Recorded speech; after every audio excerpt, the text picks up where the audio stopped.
नमस्कार नीलाद्रिश media live को स्वागत करुछि मु मधु। निर्वाचन जेतिकी पाखे आसुछि जाजपुर निर्वाचन मंडली रे बीजेपी प्रार्थी तथा जिला बीजेपी सभापति गौतम राय को प्रति युवा छात्र वर्ग समर्थन सेते बढ़बार लागिछि। जाजपुर निर्वाचन मंडली रे शंख छाड़ी प्रतिदिन गौतम को शिविर रे युवा छात्र कर्मी माने जोग देउथबा देखबा मिलिछि। गौतम का समीकरण कोन भांगी देबो कि बबिंक गड़ एही मर्मरी आज दशरथपुर ब्लॉक रो दशरथपुर और तरपदा पंचायत रु प्राय 150 रु ऊर्ध्व युव और छात्र बीजेडी कर्मी युवनेता इंद्रजीत दास को नेतृत्व में गौतम राय को बासभवन में विधिवत भाव बीजेडी छाड़ी बीजेपी में सामिल होती। आज मिश्रण पर्व में दशरथपुर पंचायत रु राकेश कुमार दास, विकास जेना, आलोक मुदुली, महेश्वर साहू, मुन्ना सेठी, लिपु जेना, आलोक जेना समेत दुई पंचायत रु प्राय 150 रु ऊर्ध्व युव और छात्र बीजेडी कर्मी बीजेडी दल परित्याग करी गौतम राय को नीति आदर्श रे अनुप्राणित होई तांको नेतृत्व रे दल पई निष्ठार सहित कार्य करिवे बोली कहितले।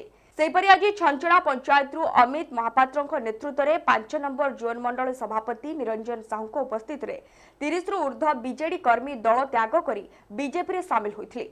आज मिश्रण पर्व में गौतम राय कोरे निर्वाचन मंडली प्रभारी सुभाष महांती, जाजपुर जिला बीजेपी संपादक सूरजलाल सामल, दशरथपुर पंचायत प्राक्तन सरपंच इंद्रजीत दास, दशरथपुर पंचायत प्राक्तन सरपंच इंद्रजीत दास, दशरथपुर पंचायत समितिर प्राक्तन ब्लॉक अध्यक्ष रमेश सामल प्रमुख उपस्थित थिले। ए मिश्रण पर्व में बीजेपी शक्ति वृद्धि पाइब बोली गौतम राय प्रतिक्रिया दैछथि। देखंतु आज भारत वर्ष को परम वैभवशाली करबा पई भारतर यशस्वी प्रधानमंत्री माननीय मोदी जी जो आह्वान अनेक युववर्ग ता द्वारा अनुप्राणित होकर अबिका भारतीय जनता पार्टी औपचारिक भाव गौतम भाई आमर जी जाजपुर अंचल विधानसभा प्रार्थी तांको नेतृत्व में आज जोग देइछंती एवं मो आशा और विश्वास रखुची जाजपुर अंचल जो भली भाव बेआईन कार्य विभिन्न प्रकार करप्शन से बाली घोटाला ठारू आरंभ करी घर पाइखाना पर्यंत ये सबू कथार कौटी ना कौटी आज साधारण जनता जो भली भाव पेशी होउची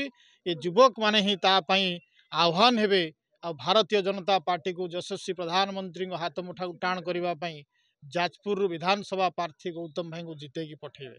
आज्ञा सुजाता साहू किए कौन से कथा जाजपुरवासी भल भाव जानिचंती। सुजाता साहू कहाँ द्वारा कौ कृतदास द्वारा सी परिचालित से कथा मध्य जाजपुरवासी भल भाव जानिचंती आहुरी भल भाव जानिचंती। मो आम सहित आज सामिल होइथिबा शताधिक युववर्ग सेथिपई तो एमाने से भली गोटे भ्रष्ट सरकार को प्रत्याख्यान करिकी भारतीय जनता पार्टी सहित सामिल होइचंती।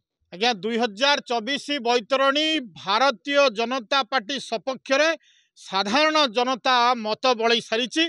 तेणुकरी ये जितिबा हारिबा ये कथार प्रश्न सृष्टि करिवार आवश्यकता नहीं।